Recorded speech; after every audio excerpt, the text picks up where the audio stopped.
Hey everybody, Jay here, and I'm back with another video for you guys today. It's been a while since I've made some content here in Short Course World, and to be honest with you, I've missed shooting some RC videos. A buddy of mine recently ordered a brand new e-buggy from TLR and said, man, Jay, it'd be awesome if you did an unboxing and maybe built it up and did a review. And I thought, what the heck? It sounds like a good time. And the truth is, if you have been paying attention, you'll see that 8 scale racing is probably more popular today than it has been in a very long time. And I traditionally race a Mugen e-buggy, but I do have a few different kits on their way to me for build and review. So fingers crossed, we're gonna try and make some time to do this. Today we're gonna unbox this brand new TLR EIght 2.0 XE. What makes this kit so unique, there are really two things I think that make this kit incredibly unique. Number one is that all the parts to build either the electric version or the nitro version are included in the box. And the performance itself has been pretty amazing. Both Dakota Fend and Ryan Cavalieri have had pretty amazing results in the first portion of this 2022 season. And so I'm pretty excited to get this thing built and get it out on the track. But before we do, we have to get it out of the box. So come on over my shoulder, let's head over to the workbench and crack the seals and see what's in this baby. Well, unfortunately, I don't have my trusty bat knife, but I do have this little utility knife that I've 3D printed. You can get this thing on Thingiverse and you actually glue in a good old-fashioned razor blade, and they're cheap and they actually work pretty cool. There's actually a little sheath for it too if you're interested in buying that. As you guys can see, the seals are all still in place, and there's some pretty cool graphics on the backside of the box. So let's start cutting these things open. So that's the first one. There's the second one, and then the last one. As you guys can see, there's a decal in the box, the 2022 National Champion. And this is it. Let's see what's in the box. Okay, so right off the rip, you guys can see that it's pretty cool that it comes with a set of wheels. Not a super big deal, but of course it saves you guys from having to spend 15 or 20 bucks, whatever the wheels are. The aluminum captured or enclosed wheel nuts are there in the bag. And just so you guys know, wheel nuts might not seem like a very big, captured wheel nuts or closed off wheel nuts like this might not seem like a big deal.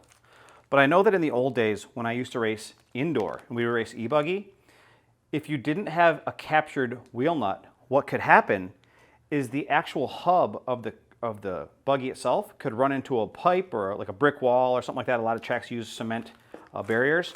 It could actually mushroom out the axle, and then you couldn't actually get the nut off. So I really like using captured nuts on all of my wheels in 8 scale. Looks like the bags are all labeled as usual. They actually have these really nice TLR header cards. Obviously we have the air filter, the boot, all the components. Here's the clutch bell, clutch shoes, all that stuff, all the nitro components that you would need.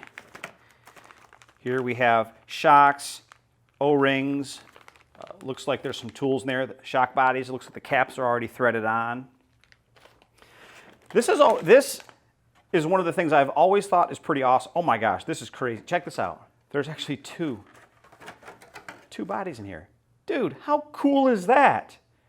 So I think lately TLR has done a great job with a lot of their kits. I mean, their 4-wheel drive 10 scale buggy is literally my favorite RC car to drive at the moment. And it's pretty cool to see that they included both bodies, which are incredibly similar. This one just comes pre-laser cut for the fuel tank and the head, the cooling head for the engine. So man, that's a huge W for this kit. This is the front nose piece. Looks like please use the attached out drives for the front differential, replacing those in bag A1. The out drives in bag A1 can be used in the future in your rear differential. We have also included a longer pipe wire. So looks like there was some type of a revision or an update to the kit. Here we have the side guards for the EIght XE. I'm assuming these work on both. Yeah, this is for sure nitro tank, side guards, radio tray, receiver tray, some fuel tubing, fuel tank. I guess I was wrong. All right, we're learning together. So there's 2 complete sets of side guards. This is the nitro setup, and this is the electric setup. So this one has the fuel tank in it. This one has the electric motor mount. And by the way, this is my favorite style of motor mount. The ones that clamp the motor, I'm not sure that those the motors were designed to have the force put through the case in the way that some of the manufacturers have chose to clamp the motor. Obviously, the motor manufacturers have intend the motors for sure. We at least know for sure the motor manufacturers intend the motors to be mounted through the holes on the faceplate. So, and I love the fact that these sliding mounts just tend to be really easy to use. So yeah, so that's pretty awesome. So side guards, battery tray, radio tray, motor mount, looks like diff components, sway bar kit. Man, this thing is just packaged. This thing is just packaged beautifully. I have to say, like, it's been a while since I've built one of the newer generation 8-scale kits, and so there's a good chance I'm just out of the loop. You guys, I'm sure any of you guys that have been racing 8-scale for any duration of time are probably way more familiar with the current state of things. I've kind of had my head down grinding for the last few years, but this is a bunch of linkage for the nitro version, I would have to assume. All kinds of return springs and things like that. So turnbuckles. Chrome, looks like there's chrome plated steel turnbuckles with all the ball ends. Here are the diff cups, the diff cases, the fluids, some black grease, all the gears. Yeah, this looks like this is mainly the diff bag. This is bag A. What do we got here? It looks like we got a front bumper, some chassis braces, the top deck, some steering components, maybe the servo saver. This is a beast. This is a beast of a bag here. Here we've got some A-arms, hubs, the molded wing, all kinds of different components. Looks like the wing buttons.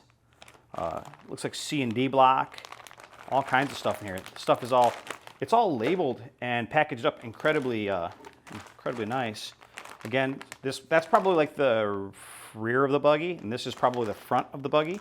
Looks like we got the front A-arms, pills, aluminum shock tower that's got a second op, so it's got that nice silver lining on it, or the nice aluminum, revealed aluminum. Of course, the 8E manual, sticker sheet, window masks, and last but not least, the chassis. I've always thought that TLR did a great job, or their vendor, whoever they use, makes really nice aluminum parts. And so this is the chassis that is just looks like it's hard anodized, or at least it's got this nice kind of gunmetal-ish color anodizing. So that's it. That's what you get in the box. Now we've got to get to the workbench so we can get this thing assembled. It's time to get this baby on the track. Okay, well, this is it. It's out of the box. All in all, I'm actually really impressed. I mean, 2 different bodies, an electric body and a nitro body. The fact that wheels are included in the kit, of course, captured wheel nuts. I know those seem like small details, but it's nice to see that attention to detail.